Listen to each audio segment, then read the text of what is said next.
Everyone, welcome back to the 15 day series. तो आज हो गया है अपना डे 8 ख़त्म। ठीक है, तो बेसिकली अब तक का हमने एमए और FA, FM and BDA almost complete कर लिया है। लाइक एक लास्ट रिविजन दे दिया है हमारे एग्ज़ाम्स के पहले। बहुत ही ज़्यादा कम दिन बाकी है, तो या जस्ट लेट्स होप एंड पढ़ाई करते रहेंगे हम लोग।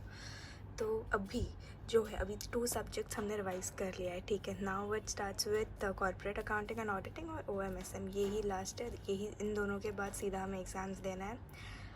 तो बस थोड़ा डर डर के पढ़ो, टेंशन में पढ़ो तो ज़्यादा पढ़ाई होगी, एक एडवाइस है।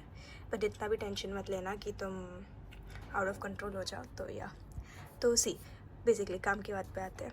अभी डे 9 चालू हो जाएगा अपना। ठीक है, day 9 is basically day 1 of corporate accounting and auditing. तो इसमें मैं सोचूँ, मैं बहुत ही ज़्यादा कंफ्यूज हूँ कि पहले कॉर्पोरेट अकाउंटिंग करूँ या ऑडिटिंग करूँ। तो मैं ऑल्टरनेटिवली दोनों करने वाली हूँ साइमल्टेनियसली। बिकॉज़ मुझे एट दी एंड वो पूरा सब्जेक्ट अटेम्प्ट करना है। ठीक है, मैं पूरा ऑडिटिंग कर दूँ फिर वापस ये करूँ, काइंड ऑफ वो स्ट्रेसिंग हो जाता है। तो इसलिए मैं आपको बताती हूँ बुक में ही। यस गाइस, तो अभी हम अच्छे से डिस्कस कर लेते हैं। तो डे 9 का जो टारगेट मैंने सेट किया है ना, वो होगा ये दोनों।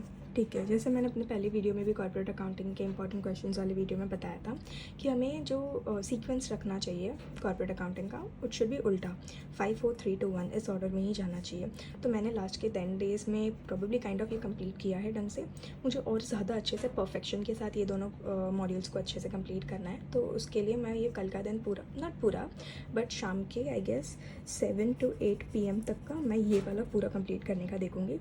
ओके, फिर उसके बाद डिनर के बाद आफ्टर डिनर वाला सीन्स होगा और ये मॉड्यूल 6 अपना। तो I don't expected to complete, but since मैं नाइट स्टडी करती हूँ तो मेरा क्या होता है, मैं ये कंप्लीट कर लूँगी। मुझे ऐसे लग रहा है अराउंड 3 AM to 4 AM। ठीक है, तो ये मेरा डे 10 में भी आ जाएगा। तो this will be more like day 9 plus day 10। ठीक है, ये हो जाएगा डे 9 प्लस डे 10 दोनों। अगर जो लोग फॉलो कर रहे हैं वो आप अपने हिसाब से ऐसे डिवाइड कर लो। ठीक है, आधा डे 9 में कर लेना, आधा डे 10 में कर लेना, और डे 10 में मॉड्यूल 7 भी अच्छे तरीके से कर लेना। ठीक है, जब मैं अच्छे तरीके से बोलती हूँ इसका मतलब होता है MQP भी करो, MCQs भी करो, और मॉड्यूल भी अच्छे तरीके से रीडिंग मार लो। ठीक है ना, तो that is like main things जो हमें कंप्लीट करनी चाहिए। ठीक है, इतना हो गया। इतना होने के बाद आगे की वीडियोस में मैं आपको बताती हूँ। ऑल्सो गाइस, मुझे एक चीज़ बतानी थी।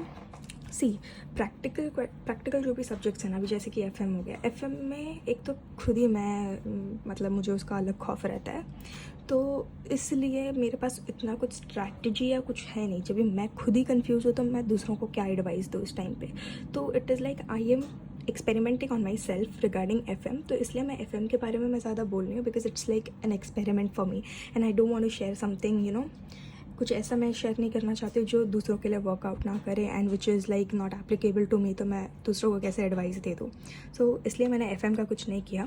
बट थ्योरी सब्जेक्ट्स में I am kind of smart, तो मैं थ्योरीज़ में मतलब काइंड ऑफ अच्छे से डील कर लेती हूँ उनके साथ। तो मैंने कुछ अच्छे खासे क्वेश्चंस भी देखे हैं एंड लाइक मेरी एक्सप्लेनेशन भी काइंड ऑफ ढंग की रहती है and I explain it very well. तो लाइक अगर मेरे पास टाइम रहा तो मैं उस सब चीज़ों का एक वीडियो बना लूँगी। इफ़ वीडियो नहीं बनाती हूँ तो भी मेरे जो समरी नोट्स है ना, मैं अपने टेलीग्राम चैनल पे ऐड कर दूँगी। लाइक इससे क्या हो जाएगा ना, आपको एक रिकैप भी मिल जाएगा एंड मैंने एक हैंड रिटन ही बनाए हैं, तो आपको मतलब काफ़ी इजी होगा अगर आप समझ पाए मेरी, बिकॉज मैं मैसी तरीके से लिखती हूँ। तो दैट इज़ इट। अगर कुछ नहीं तो भी मैं जो भी क्वेश्चंस दे रही हूँ ना वहाँ पर, अगर आपको समझ नहीं आ रहे मेरे नोट्स, तो जो भी क्वेश्चंस है वो क्वेश्चंस को आप अपने मॉड्यूल से रेफ़र कर लेना। ठीक है ना, तो yes guys, that is it. And इतना पहले कर लेते डे 9 एंड डे 10 का, और अपडेट्स मैं रेगुलरली आपको देते रहूँगी। तो happy study and all the best.